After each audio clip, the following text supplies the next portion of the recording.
नमस्कार, स्वागत है आपका न्यूज 18 बिहार झारखंड के डिजिटल लाइव में। मैं हूं रजनीश कुमार। आज हम बात करेंगे के पाठक क्यों गए दिल्ली और क्यों गए सुप्रीम कोर्ट।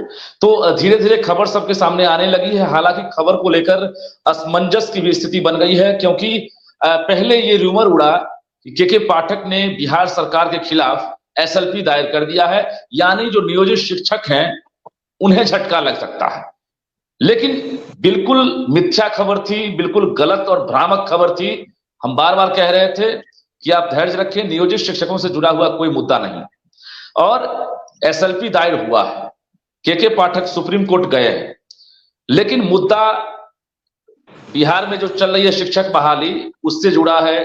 डीएलएड और बीएड से जुड़ा हुआ मुद्दा है, क्योंकि इससे पहले सभी को मालूम है कि सुप्रीम कोर्ट ने बिहार में शिक्षक बहाली प्रक्रिया से पहले ही एक आदेश जारी कर दिया था। यानी प्रक्रिया जब शुरू हो गई तो उस बीच आदेश जारी कर दिया था कि जो डीएलएड अभ्यर्थी हैं वही जो है 1 to 5 के लिए योग्य हैं, जबकि जो बीएड वाले हैं वो प्राइमरी यानी 1 to 5 के लिए योग्य नहीं है। ये जो आदेश जारी हुआ था, ये राजस्थान के मामले को लेकर जारी हुआ था। हालांकि पूरे देश भर में ये चर्चा शुरू हो गई थी कि अब ये आदेश जो है सुप्रीम कोर्ट का है, ऐसे में देश के सभी राज्यों के लिए आदेश जारी होगा, लागू होगा। और इस बीच बिहार में शिक्षक बहाली प्रक्रिया चल रही थी। बिहार में शिक्षक बहाली प्रक्रिया में जो बीएड अभ्यर्थी हैं, असमंजस के बीच परीक्षा भी दे दिए। आयोग ने परीक्षा देने से नहीं रोका। उनकी संख्या 3,90,000 अभ्यर्थियों की है, जिन्होंने बीएड होते हुए भी बीपीएससी शिक्षक बहाली में प्राइमरी के लिए एग्जाम दिया था, जबकि डीएलएड वाले भी जो हैं 1 to 5 वाले लगभग 3,70,000 उनकी संख्या है, उन्होंने भी एग्जाम दिया था। लेकिन एग्जाम के ठीक बाद रिजल्ट पर रोक लगा दी गई। हालांकि इसको लेकर बीपीएससी ने कोई पत्र नोटिस जारी नहीं किया। बावजूद ये समझ में आ गया लोगों को कि सिर्फ और सिर्फ डीएलएड का ही मेरिट तैयार होगा, उसी के आधार पर, और रिजल्ट जो है अक्टूबर माह में जारी होगा। इस बीच जो शिक्षक संघ है उसने हाईकोर्ट में जो है एक रिट याचिका दायर कर दी, जिसके बाद पूरा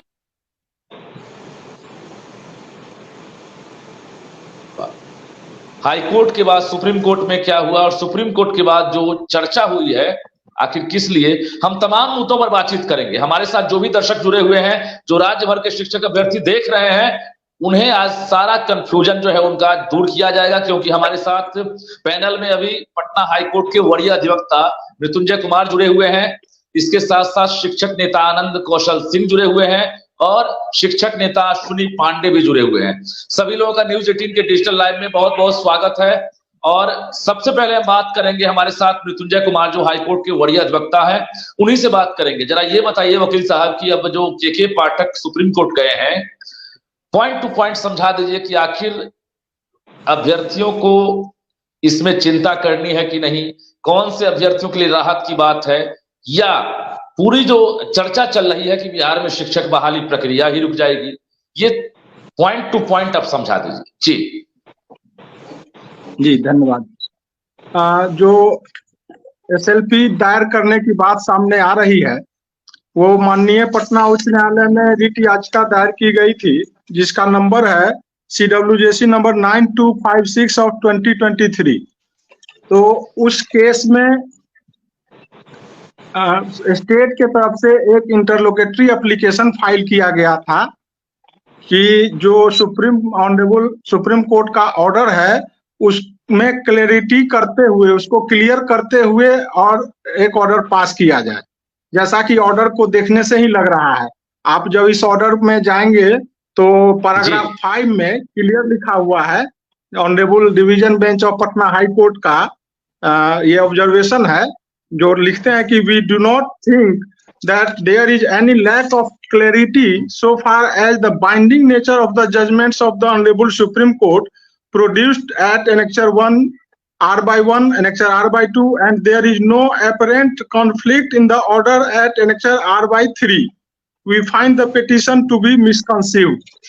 इसका मतलब ये हुआ कि जो स्टेट गवर्नमेंट इंटरलोकेटरी एप्लीकेशन में R1 R2 एनेक्चर लगा के, जो कि ऑनरेबल सुप्रीम कोर्ट का ऑर्डर है, उसको लगा के वो चाह रहे थे कि बिहार के मामले में बीएड वाले इशू पर ऑनरेबल हाई कोर्ट से कोई क्लैरिटी, क्लियर ऑर्डर या ऑब्जर्वेशन हमको मिल जाए, जिसको ऑनरेबल कोर्ट ने यह कहते हुए रिजेक्ट कर दिया है कि भाई ये तो ऑनरेबल सुप्रीम कोर्ट के ऑर्डर में ही क्लियर है कि हाँ ऐसा होना है कि बीएड वाले को 1 to 5 में नहीं लेना है, तो फिर इसमें और क्या क्लियर करना है। इसलिए इस मैटर को मिसकंसीव्ड मानते हुए और उन्होंने गवर्नमेंट के इंटरलोकेटरी एप्लीकेशन को रिजेक्ट कर दिया है। उसी ऑर्डर के खिलाफ state government SLP honourable supreme court में दायर की है। जी तो बिल्कुल वकील साहब, ये मुझे बताइए कि अभी जो बिहार के तकरीबन 8 लाख अभ्यर्थी जो बीपीएससी परीक्षा के रिजल्ट का इंतजार कर रहे हैं, जिसमें हम बीएड की भी चर्चा कर रहे हैं, क्योंकि रिटर्न बीपीएससी की तरफ से ये नहीं कहा गया है और बिहार सरकार ने जिस तरह से अभी एक हक की लड़ाई लड़नी शुरू कर दी है, तो क्या माना जाए जो बीएड अभ्यर्थी हैं इनकी उम्मीदें फिर से जग सकती हैं जो प्राइमरी के लिए एग्जाम दिए थे? नहीं, जब तक ऑनरेबल सुप्रीम कोर्ट का जो ऑर्डर है उसमें कहीं से कोई संशोधन की बात नहीं होती है, तब तक तो वो बाइंडिंग है। वो क्लियर लिखा गया है कि ये बाइंडिंग नेचर जो है ऑनरेबल डिवीजन बेंच का जो ऑर्डर है पैराग्राफ 5 में, वो क्लियर कर रहे हैं कि ये इस ऑर्डर में ही क्लियर है कि इसका बाइंडिंग नेचर है और वो सब पर लागू होगा। चलिए एक और सवाल वकील साहब, हम पॉइंट टू पॉइंट समझना चाहते हैं। आमतौर पर ऐसा होता है क्या कि सुप्रीम कोर्ट के फैसले के खिलाफ कोई स्टेट का हाई कोर्ट जो है कोई फैसला सुनाता है, या अगर सुप्रीम कोर्ट के फैसले के एवज में ही एसएलपी दायर किया गया हो और मंतव्य मांगा गया हो, स्पष्टीकरण की चाहत रखता हो राज्य सरकार, तो उसमें उस परिस्थिति में क्या उसका रिजल्ट आता है? नहीं, जैसे यहाँ रिजेक्ट हुआ है उसी तरह से एसएलपी में बहुत कुछ वहां करने को है नहीं। वहां भी यही होगा कि जब ऑलरेडी ऑर्डर है पहले से, तो फिर आप इसमें अलग से ऑर्डर क्या चाह रहे हैं? अलग से कुछ ऑर्डर होने की बात है नहीं।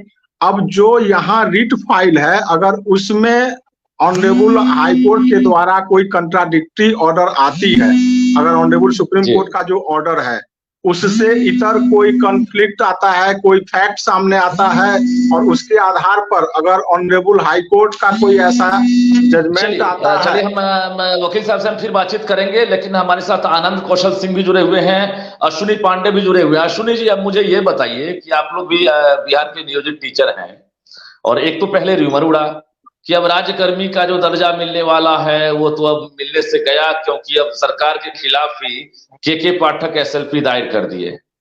तो तकरीबन आधे घंटे से 45 मिनट तक वहां की स्थिति बनी रही। हमारे पास भी लगातार फोन कॉल्स आते रहे, लेकिन इस बीच हमने जानकारियां भी दे दी कि आप लोग धैर्य बना कर रखें, ऐसा नहीं है। अब मुझे ये बताइए कि अब जो 1 to 5 के लिए जो कार्यरत टीचर हैं, उन्हें कितनी उम्मीदें जगी, उनकी कितनी उम्मीदें हैं इस एसएलपी से?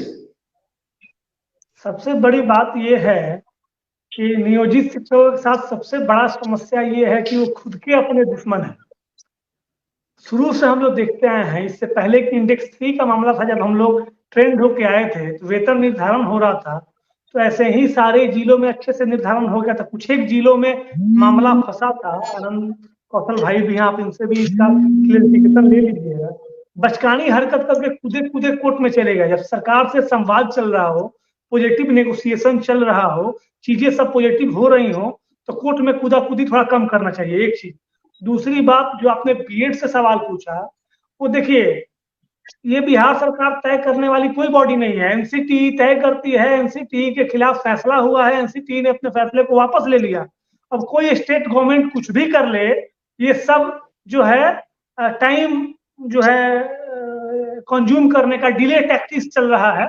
सरकार मेरे हिसाब से लेट कर रही है, और ये जो 6-7 लाख अभ्यर्थी हैं उनके इंतजार का जो है इंतहा हो रहा है तरीके से। अश्विनी जी, हम बात करेंगे, हमारे साथ आनंद कौशल सिंह भी हैं। आनंद जी, ये बताइए कि राज्यकर्मी के लिए आपने भी लड़ाई लड़ी लगातार और सुप्रीम कोर्ट तक आप गए। आमतौर पर ऐसी स्थिति में सुप्रीम कोर्ट के फैसले के बाद अपीलीय अधिकार जो है एक तरह से लोग नहीं चाहते हैं कि उसका इस्तेमाल हम करें, क्योंकि सर्वोच्च न्यायालय है। अब यहाँ हम देख पा रहे हैं कि सुप्रीम कोर्ट ने जो फैसला दिया, हालांकि इसमें दर्शाया गया है कि क्लियर नहीं था कि बिहार के संदर्भ में ये आदेश था कि नहीं, तो इसी को लेकर जो दलील दी गई है बिहार सरकार की। अब ये सुप्रीम कोर्ट में के पाठक चले गए, दिल्ली किस लिए गए ये हम लोग चर्चा भी कल किए थे, लेकिन इस बीच अब एसएलपी की बात आ गई। अब के पाठक के एसएलपी को देखकर अपना जो आपका अनुभव है कोर्ट कचहरी का, वो क्या कह रहा है, इसका फलाफल रिजल्ट क्या होगा, परिणाम क्या होगा? पहले तो बहुत बहुत धन्यवाद आपको, हम लोगों को अपनी बात रखने का अवसर प्रदान किए। देखिए, सबसे पहले तो हम स्पष्ट कर देना चाहते हैं जो मृत्युंजय जी वकील साहब थोड़ा ऑडियो म्यूट कर दीजिए, म्यूट कर दीजिए। जी जी बताइए।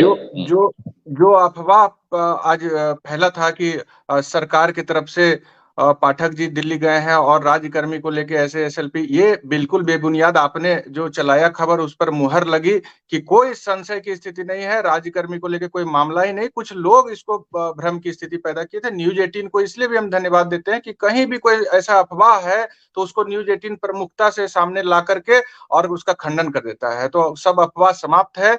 अब बात रही जो बीएड योग्यताधारी लोग हैं, अभ्यर्थी हैं, उनकी बहाली का 125 में, तो माननीय सुप्रीम कोर्ट का जो जजमेंट आया है, तो उस जजमेंट के आधार राजस्थान से संबंधित है। अब बिहार सरकार को यहाँ पे तो बहाली में कोई विलंब करना नहीं है। बिहार सरकार किसी भी परिस्थिति में बहाली में कोई विलंब करने नहीं जा रही है। डीएलएड योग्यताधारी जो शिक्षक हैं उनकी बहाली 125 में होनी है, और वो तो सरकार पहले से स्पष्ट कर दी है कि हम उनका रिजल्ट भी देंगे समय पे, उनकी बहाली भी करेंगे। तो बहाली कहीं से प्रभावित नहीं होगी, जो हमारी समझ है। और बिहार सरकार का जो ये स्टैंड है, इसका भी कहीं बहाली की प्रक्रिया से कोई लेना देना नहीं है। यहाँ पे उनका आनंद कौशल जी से बातचीत करेंगे फिर से। मृत्युंजय कुमार जी, एक बहुत महत्वपूर्ण सवाल है जो लगातार पूछे जा रहे हैं अभ्यर्थियों के द्वारा, इस सवाल का जवाब अभ्यर्थी चाहते हैं। के पाठक के एसएलपी दायर करने के बाद, सुप्रीम कोर्ट जाने के बाद, क्या बिहार में जो प्रक्रियाधीन है रिजल्ट शिक्षक बहाली, क्या उस पर भी कोई आंच आने वाला है? क्या बहाली पर भी असर पड़ सकता है, ये बताइए। ऑडियो अनम्यूट हो जाइए जी। हाँ, बीएड से रिलेटेड जो मैटर है उस पर तो पहले ही सरकार निर्णय ले ली है कि हम इसकी बहाली अभी नहीं करेंगे, बीएड अभ्यर्थी का रिजल्ट अभी नहीं देंगे। बाकी डीएलएड में हमको नहीं लगता है कि विलंब होना चाहिए, वो उसकी प्रक्रिया जो जैसे है वो चलनी चाहिए।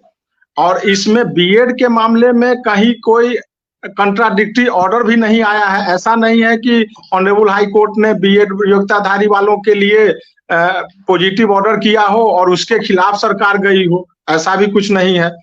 तो ऑर्डर जो पहले से ऑनरेबल सुप्रीम कोर्ट का है वो लागू है सब पर। और उसमें अब बिहार सरकार चाह रही है कि हमको क्लियर ऑर्डर हो जाए ताकि अभ्यर्थी हम पर ज्यादा प्रेशर नहीं बना पाए। हम जहां तक समझ रहे हैं कि बस इसी पर्पस के कारण बिहार सरकार ऑनरेबल सुप्रीम कोर्ट का दरवाजा खटखटाई है कि भाई हमारे लिए जब स्पेशल ऑर्डर हो जाएगा तो हमको एक ये होगा कि कहने के लिए हो जाएगा अभ्यर्थियों को कि भाई ऑनरेबल सुप्रीम कोर्ट का या ऑनरेबल हाई कोर्ट का ऑर्डर है, इसमें हम क्या कर सकते हैं। जी चलिए मृत्युंजय जी से बातचीत करेंगे, लेकिन हम बता दें आपको हमारे साथ शिक्षक नेता आनंद कौशल है, अश्विनी पांडे हैं और पटना हाईकोर्ट के वरीय अधिवक्ता मृत्युंजय कुमार, तीनों लोग जुड़े हुए हैं। देखिए, जहां तक मृत्युंजय जी ने अभी क्लियर किया है, आपको हम भी बताते हैं पॉइंट टू पॉइंट कि बिहार में शिक्षक बहाली प्रक्रिया चल रही है, रिजल्ट अभी जारी हुआ नहीं है। 1,70,461 पदों पर बहाली हो रही है। लेकिन सुप्रीम कोर्ट का जो फैसला आया, इस बीच जो बीएड अभ्यर्थी हैं जिनकी संख्या 3,90,000 है, उन्हें बड़ा झटका लग गया कि परीक्षा के बाद अब उनके जो रिजल्ट है उस पर जो असर पड़ सकता है। इस बीच सुप्रीम कोर्ट का जो फैसला आया, उसके बाद राज्य सरकार जो है तब पटना हाईकोर्ट पहुंची जब एक शिक्षक संघ ने यहां पर याचिका दायर की। और पटना हाईकोर्ट में बिहार सरकार इसलिए गई थी कि उन्हें दलील देना पड़ा, और दलील ये दिया गया कि बीएड वालों को प्राइमरी टीचर नहीं बनाने का सुप्रीम कोर्ट का जो आदेश है उसमें बिहार का जिक्र नहीं है, बिहार से कोई संबंध नहीं दिख रहा है। इस पर बिहार सरकार ने दलील देते हुए जो है यहां पर आईए फाइल की थी। सुप्रीम कोर्ट के फैसले से यह क्लियर नहीं हो रहा था कि बिहार में यह आदेश लागू होगा या नहीं लागू होगा। 22 सितंबर इसी महीने पटना हाई कोर्ट ने बिहार सरकार की दलील को खारिज कर दिया और कहा कि सुप्रीम कोर्ट का जो फैसला है वो बिहार में हूबहू लागू होगा। यानी बिहार की शिक्षक नियुक्ति में बीएड पास अभ्यर्थी प्राइमरी टीचर नहीं बन सकते हैं। ये सुप्रीम कोर्ट की बातों पर पटना हाई कोर्ट ने भी मुहर लगा दी। पटना हाई कोर्ट के इसी फैसले को आधार बनाकर बिहार सरकार यानी शिक्षा विभाग के एसीएस के पाठक दिल्ली गए और दिल्ली में सुप्रीम कोर्ट में उन्होंने एसएलपी दायर कर दी है। बिहार सरकार कह रही है कि उसे बीएड पास अभ्यर्थियों को प्राइमरी टीचर के पद पर नियुक्ति करने की इजाजत दी जाए। मृत्युंजय कुमार भी तमाम चीजों को एक तरह से क्लियर कर दिए हैं।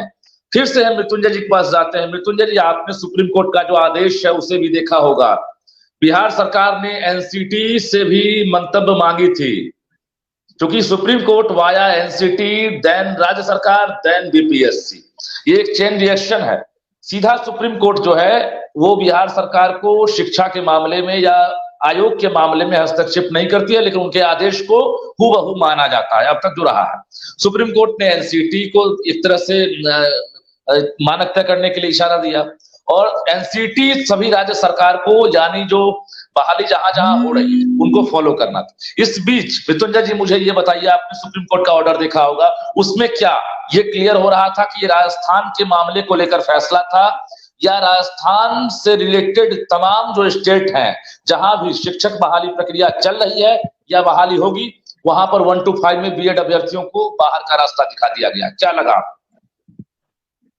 सुप्रीम कोर्ट का जो ऑर्डर है उसमें इशू डिसाइड किया गया है कि जो भी बीएड अभ्यर्थी हैं उनको 6 to 8 में नहीं किया जा सकता, ये उनको 1 to 5 में नहीं किया जा सकता है, उनके 6 to 8 में ही किया जा सकता है।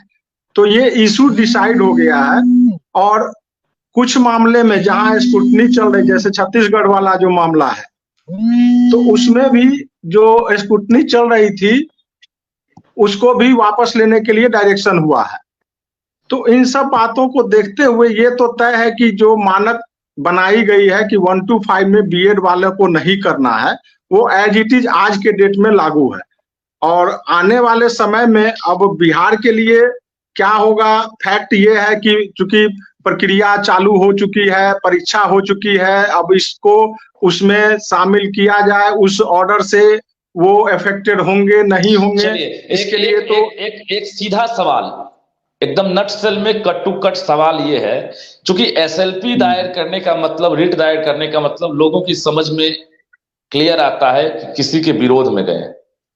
जो समझ में लोगों को आ रहा है, जो डाउट है कि ये जो है या तो कोर्ट के विरोध में गए या राज्य सरकार के विरोध में गए या आयोग के विरोध में गए। अब चूंकि समझना जरूरी है कि आयोग भी राज्य सरकार से बाहर नहीं, ये अभी भी हम बता देते हैं कि बिहार लोक सेवा आयोग राज्य सरकार से बाहर नहीं है। अब रही बात की एनसीटी, तो एनसीटी से बाहर राज्य सरकार नहीं है, ना ही कोई शिक्षा विभाग है। चूंकि बहाली प्रक्रिया जब भी जारी होगी, जब भी वो लागू होगा, वो एनसीटी के जो मानक हैं, जो गाइडलाइंस है, उसी को राज्य सरकार फॉलो करेगी। अब यहां पर लोगों को ये लग रहा है कि एसएलपी के पाठक ने दायर किया है, तो हो सकता है कि अब ये केस कर दिए। इसमें कुछ लोग कह रहे हैं कि बीपीएससी को नुकसान हो गया, कुछ लोग कह रहे हैं कि अब सुप्रीम कोर्ट छोड़ने वाला नहीं है। तो अब ये बताइए कि इससे कोई नुकसान तो नहीं है, कोई सुप्रीम कोर्ट इसको लेकर कोई रिएक्शन तो नहीं दे देगा? नहीं, चूंकि जो हम कहीं भी जाते हैं, ऑनरेबल हाई कोर्ट या ऑनरेबल सुप्रीम कोर्ट, हम जो चीज मांगने जाते हैं या तो वो मिलता है या नहीं मिलता है। तो जो स्टेट गवर्नमेंट गई है वो सिर्फ इसलिए गई है कि हमको जो ऑनरेबल सुप्रीम कोर्ट का जजमेंट है उसके बेसिस पर हमको भी इस तरह का जजमेंट दिया जाए, क्लैरिटी किया जाए कि हाँ, हम बिहार में भी बीएड वाले 6 to 8 में नहीं, वो कोई पॉजिटिव व्यू से तो गए नहीं है कि हमको 6 to 8 में करना है, हमको परमिशन दिया जाए, इस व्यू से तो गए नहीं है। वो ये क्लैरिटी चाह रहे हैं कि जो राजस्थान वाले मामले में ऑर्डर हुआ है वही ऑर्डर बिहार के मामले में भी ऑब्जर्वेशन, हमको क्लियर ऑब्जर्वेशन दे दिया जाए, जो कि ऑनरेबल हाई कोर्ट ने कहा कि भाई जब ऑलरेडी क्लियरिटी है ऑनरेबल एपेक्स कोर्ट के जो आप ऑर्डर लगाए हैं उसमें ही ऑलरेडी क्लैरिटी है, तो हम क्यों इसमें फिर अपना क्लैरिटी, अपना ऑब्जर्वेशन देने? एक और सवाल, प्राइमा फेसी जो आपको देखने पर लग रहा है, इसमें ऐसा तो लग रहा है कि अब रिजल्ट आने वाला है, जो तारीख लगभग बताई गई है, तारीख के मामले में कहें तो अक्टूबर मिड में रिजल्ट आ रहा है, यानी प्राइमरी से लेकर +2 तक के जो अभ्यर्थी हैं वो इंतजार में है। अब इस कंडीशन में ऐसा तो नहीं हुआ कि जो बीएड का इश्यू है इसको लेकर जो डीएलएड के आधार पर जो मेरिट बनना है उस पर भी कोई असर पड़ेगा, या वो क्लियर है? नहीं, मुझे नहीं लगता है कि कोई असर पड़ेगा, क्योंकि वो इसमें बहुत इशू है नहीं। इशू इसलिए नहीं है कि डीएलएड वाले का क्लियर है, ऑनरेबल सुप्रीम कोर्ट का जजमेंट है, स्टेट गवर्नमेंट भी एक तरह से डिसीजन ले चुकी है, और उसके अगेंस्ट में कहीं ना ऑनरेबल हाई कोर्ट का कोई जजमेंट आ रहा है और ना ऑनरेबल एपेक्स कोर्ट का कोई जजमेंट है, या वहां कोई मैटर गया। यदि यहाँ यह होता कि रिट में कोई अगेंस्ट ऑर्डर होता, रिट पिटिशनर जो है वो ऑनरेबल एपेक्स कोर्ट जाते, वहां हो सकता था कि स्टे मिल जाए कि हाँ नहीं ऑनरेबल हाई कोर्ट के ऑर्डर को तब तक स्टे किया जाए, या जो सिलेक्शन प्रोसेस है उसको स्टे किया जाए। तो ऐसा मतलब कोई कहीं से के पाठक ने स्टे लगाने के लिए प्रे नहीं किया है, कहीं से कोई ऑब्जेक्शन की बात नहीं है। ऐसा लग रहा है कि वो जो है सिर्फ और सिर्फ ऑब्जर्वेशन की चाहत से वहां गए हैं। एक तरह से वो चाहते हैं कि रिटर्न बिहार के संदर्भ में सुप्रीम कोर्ट ये मेंशन कर दे कि यहाँ पर जो प्राइमरी बहाली है उसमें बीएड रहेंगे या नहीं रहेंगे। जी हाँ, बिल्कुल आपका कहना बिल्कुल सही है कि वो बीएड के मामले पर अपना बिहार के लिए ऑब्जर्वेशन चाह रहे हैं ऑनरेबल कोर्ट का, और कुछ नहीं है। चलिए आनंद कौशल जी, क्या लग रहा है कि चूंकि बीएड अभ्यर्थियों की संख्या 3,90,000 है, बीएड करने में कितनी मेहनत लगी होगी, कितने पैसे खर्च हुए होंगे, और उसके बाद सिर्फ बीएड ही नहीं बल्कि सीटेट, बीटेट ये जो करना पड़ता है, तमाम फॉर्मेलिटी करने के बाद एक इंतजार में जो वक्त लगता है, सबको अगर कैलकुलेट करेंगे प्लस माइनस करेंगे तो लगता है कि जवानी जो है अब बुढ़ापे की तरफ बढ़ रही होगी और उम्मीद जो है वो टूटती हुई दिख रही हो। इस एसएलपी ने कितनी बड़ी संजीवनी देने का काम किया है जो उम्मीद है, या इससे कोई फायदा नहीं दिख रहा? तो हमको लगता है क्या इन सब चीजों से कुछ फायदा नहीं है। सरकार जो सोच रही है हमको उसमें कहीं ऐसा नहीं लग रहा है कि किन्हीं को नियुक्ति में कोई बाधा उत्पन्न होगा। जहां तक बात है 1 to 5 में बीएड योग्यताधारी को बहाल करने का, हम लोग तो शुरू से ही इस बात को कहे हैं कि जो जिस योग्यता को धारण करते हैं उनको उस रूप में आप अब हाई स्कूल में आप इतनी बड़ी संख्या में शिक्षकों की बहाली का जरूरत है, +2 में जरूरत है, आप सब लोग जो जिस योग्यता को धारण करते हैं उनको उस जगह पे बहाल कर दीजिए। इतना लंबा इंतजार क्यों करा रहे हैं? सालों साल से लोग योग्यता हासिल करके भटक रहे हैं। हम तो सरकार से कहेंगे कि जो आप इसका रास्ता निकालिए, और जहां पे बीएड योग्यताधारी है तो उनको हाई स्कूल में, अभी तो परीक्षा हुई हाई स्कूल की, सारे लोगों का शीघ्र बहाली कर दीजिए। किसी को डिग्री लेके सड़क पे घूमने का नौबत ना है, ऐसा रास्ता निकालिए। हम न्यूज 18 के माध्यम से 4 लाख शिक्षक को, जो नियोजित शिक्षक बिहार में, उनको फिर से कह देना चाहते हैं कि आपका जो राज्यकर्मी के दर्जा का मामला है, ये जो सुप्रीम कोर्ट में एसएलपी जाने का मामला बना है, उससे कोई लेना देना नहीं है। आप लोग धैर्य पूर्वक अपने विद्यालय में पठन पाठन में लगे रहिए। सरकार उसमें जो आश्वासन दिया वो निश्चित रूप से राज्यकर्मी का दर्जा आपको देगी। आप इस तरह के किसी अफवाह पर नहीं ध्यान दें। न्यूज 18 भी आपको सावधान किया है। हम पुनः इसको आपसे अपील करेंगे कि इस तरह के अफवाह पर ध्यान न दें। अश्विनी पांडे जी अश्विनी पांडे जी, आपसे जानना चाहेंगे, क्योंकि अब नियोजित टीचर भी इसमें शामिल हैं, और नियोजित टीचर के बारे में कहा जाता है कि वो चूंकि संघ वगैरह से जुड़े रहते हैं तो बीपीएससी का एग्जाम दिए भी तो है, खुलासा करना नहीं चाहते, लेकिन आंकड़े तो बता रहे हैं 63,000 टीचर हैं जो बीपीएससी की परीक्षा दिए हैं। हालांकि जो प्राइमरी वाले हैं, जो बीएड वाले हैं, उन्हें बड़ा झटका लग सकता है, लेकिन एक झटका इधर लग रहा है तो दूसरा झटका नियोजित वाले हैं उनको तो फायदा हो रहा है। तो जो नियोजित टीचर जो पहले से हैं उनके लिए तो ये झटका जो है वो लग रहा है कि आगे जो है वो कुछ फायदेमंद रहेगा। आपको क्या लग रहा है?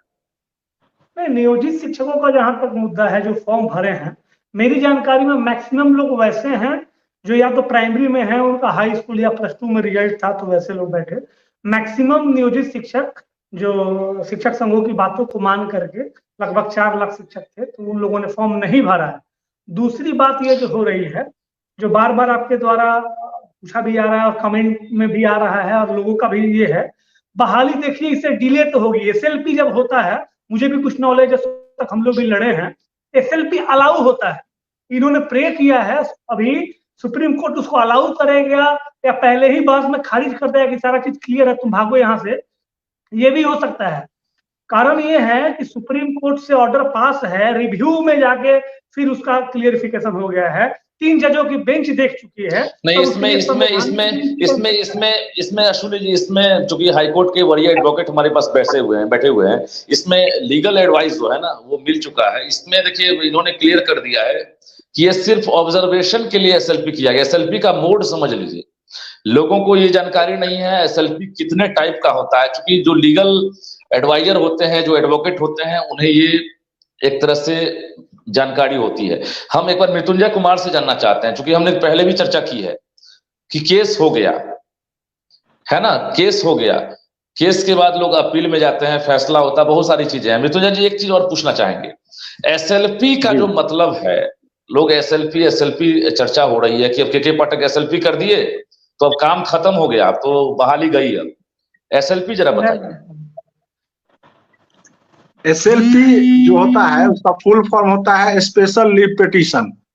वो सिविल में भी होता है और क्रिमिनल में भी होता है, ठीक है।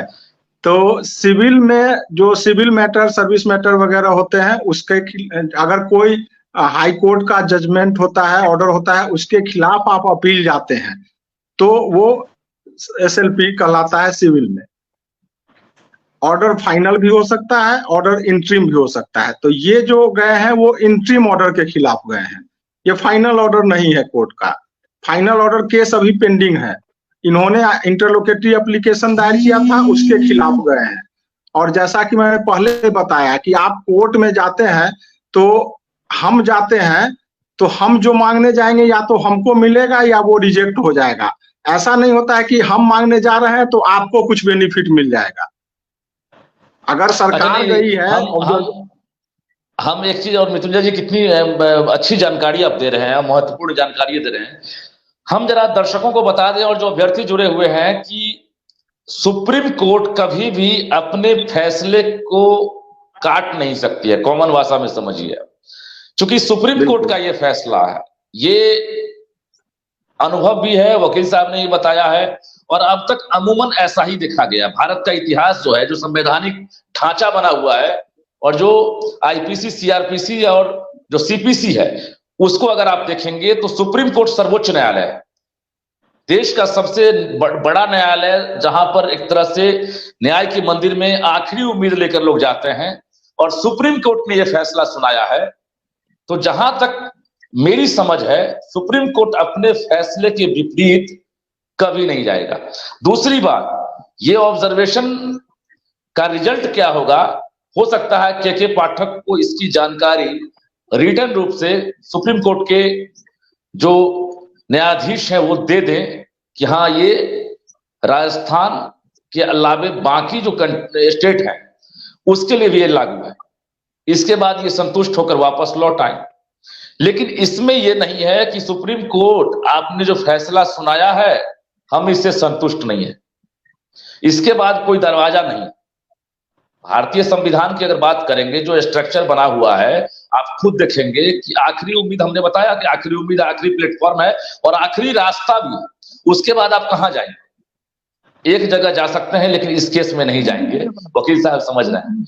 इसलिए मैं बार बार कह रहा हूं, भ्रम में ना रहें, किसी तरह की मिथ्या पर विश्वास ना करें। जो नियोजित टीचर है वो अभी से ही इंतजार में है, और उनको मैं बार बार कहता हूं, निराश मत होइए, सकारात्मक सोचिए। आपके पास जो पैनल में बैठे हुए लोग हैं, हम इसलिए इन्हें बिठाते हैं ताकि तथ्यात्मक खबरों से आपको ये वाकिफ करें। और वैसे में मृत्युंजय कुमार वरीय अधिवक्ता हैं, इन्होंने कई केस लड़ा भी है, देखा भी है, जजमेंट को करीब से जाना है, और इसलिए इन्होंने अभी करीब से समझाया भी है, क्योंकि शिक्षक वाले मुद्दे पर मृत्युंजय कुमार पिछले 20 साल से लगातार हाई कोर्ट से लेकर सुप्रीम कोर्ट तक जो है ये करीब से इस चीज को देख रहे हैं। आनंद कौशल सिंह है जो लगातार पिटिशनर रहे हैं, अश्विनी पांडे हैं, ये शिक्षक नेता है वर्षों से। हम तीनों लोगों से इसलिए समझना चाह रहे थे, फिर से एक बार आप दर्शकों को सुनाना चाहते हैं। पहला सवाल मृत्युंजय जी, और छोटा सा आंसर दे दीजिएगा, क्या बिहार के शिक्षक अभ्यर्थियों के लिए चिंता की बात तो नहीं है जिन्होंने इम्तिहान दिया है, वैसे अभ्यर्थी जो डीएलएड है, स्टेट है और बीएड वाले हैं, बताइए। बीएड वाले को छोड़ के बाकी लोगों को चिंता करने की जरूरत नहीं है। बीएड वालों के लिए थोड़ा परेशानी है भाई। रिजल्ट आ रहा। हाँ, रिजल्ट आ रहा। चलिए आनंद कौशल जी, आप बताइए। सर देखिए, बहाली किसी भी परिस्थिति में बहाली में विलंब नहीं होगा। सरकार जो अपना सोचा है समय पे बहाली करेगी, इसलिए किसी को घबराने का जरूरत नहीं है। और बीएड वाले के लिए अब तो हो गया ना, इधर फिर हाई स्कूल के लिए भी तो निकल रहा है ना। फिर से सारे लोगों के लिए सरकार चिंतित है जैसा हमको लगता है, और सभी लोगों की बहाली होगी। थोड़ा बहुत जो परेशानी अभी 1 to 5 में बीएड को लेकर है, उन लोगों के लिए भी आगे अब हाई स्कूल में बहाली हो जाएगा। क्या दिक्कत है? अगर यहाँ पे कोई दिक्कत हो रहा है तो अभी तो स्टेट का परीक्षा हुआ, हाई स्कूल में बहाली आपकी हो जाएगी। आपको बहाली से होना है, और अभी माननीय सुप्रीम कोर्ट में ऑब्जर्वेशन के लिए गए हैं, इंतजार कर लीजिए तब तक इधर। लेकिन इन सब बातों से बहाली का कोई लेना, बहाली विलंब से नहीं होगा, जितना हमारा समझ है। बहाली सबको अपने समय पर होगा, और आपको हम लोग भी स्वागत करेंगे नए शिक्षकों का विद्यालय में। पूरा उम्मीद है हम लोगों को कि समय से बहाली होगी। आनंद कौशल जी हमारे साथ जुड़े थे और ये अपील भी कर रहे थे। अश्विनी पांडे हैं, उनसे हम बातचीत करेंगे आखिरी में। जरा हम बता दें आपको, देखिए ये समीकरण जो है ना, इस समीकरण को आपको समझना होगा। हम पैनलिस्ट को यूं ही नहीं बिठाए थे, अब समझिए।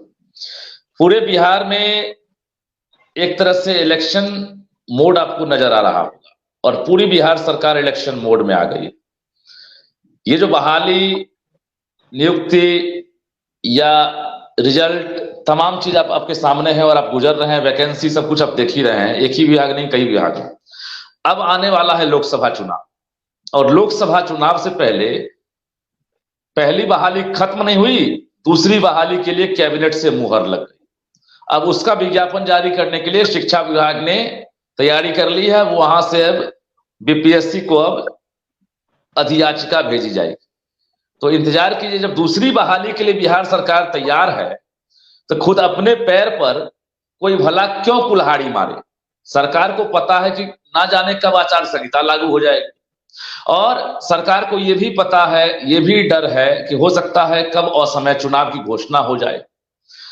दूसरी बड़ी बात कि चुनाव से पहले जितना भी बचा काम है, कोई भी सरकार चाहती है हम उसको पूरा कर दें। तोहफे के रूप में आचार संहिता लगने के बाद हम कुछ नहीं दे सकते, जो देना है पहले ही देंगे।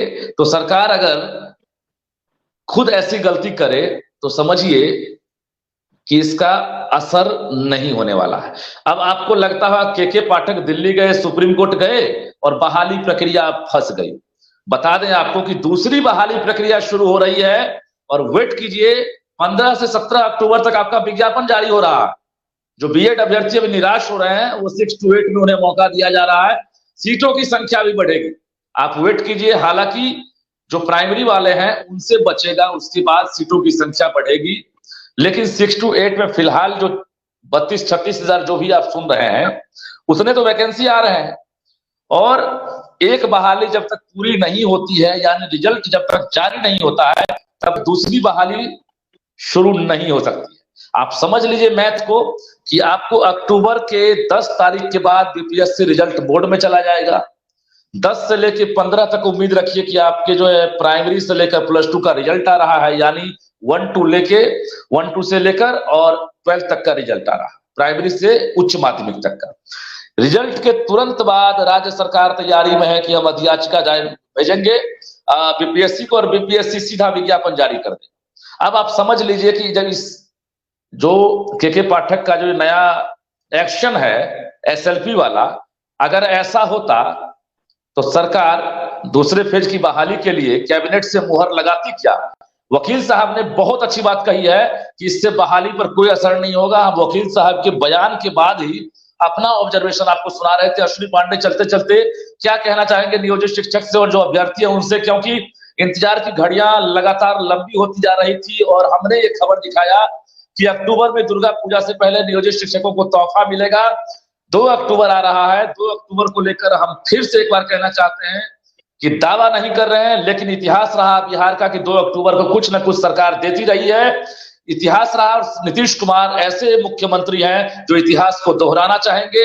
ऐसे में उम्मीद रखिए, लेकिन 100% हम दावा नहीं कर रहे हैं, हम सिर्फ उम्मीद जता रहे हैं कि 2 अक्टूबर को हो सकता है नीतीश कुमार ये तोहफा सुना दें, लेकिन दावा ये कर रहे हैं कि अक्टूबर महीने में नियोजित शिक्षकों को राज्यकर्मी का सरकार दर्जा दे रही है। ये मेरा दावा है, आप नोट कर लें। अश्विनी पांडे जी, आप भी बताइए चलते चलते जी। देखिए, आपकी खबर दिखाए जाने के बाद और न्यूज 18 पे खबर चलने के बाद जितना दिन बीत रहा है, समझिए वो लेट हो रहा है। चाहे जैसे भी हो रहा हो, वो हम लोगों के साथ लेट हो रहा है। तो एकदम हम लोगों को राहत मिलना ही मिलना है और राज्यकर्मी नियोजित शिक्षक बनने वाले हैं। शिक्षक भाइयों से और अभ्यर्थियों से कहना है कि बहुत पेशेंसफुली जो न्यूज 18 ने खबर दिखाई उस पर विश्वास करिए और कहीं भी अल्ल-बल्ल नहीं बोलना है। बहुत शांति प्रिय ढंग से सरकार पर विश्वास रखिए। हम लोग सरकार के अंग हैं और कहीं ना कहीं सरकार से किसी मुद्दे पे अगर टकराहट होती है तो उसी सरकार से उम्मीद भी होती है, तो उम्मीद पे कायम रहिए। चलिए, तो हमारे पास वक्त कम है और मृत्युंजय जी हमारे साथ जुड़े, पटना हाईकोर्ट के वरीय अधिवक्ता आनंद कौशल सिंह शिक्षक नेता जुड़े, अश्विनी पांडे हमारे साथ जुड़े।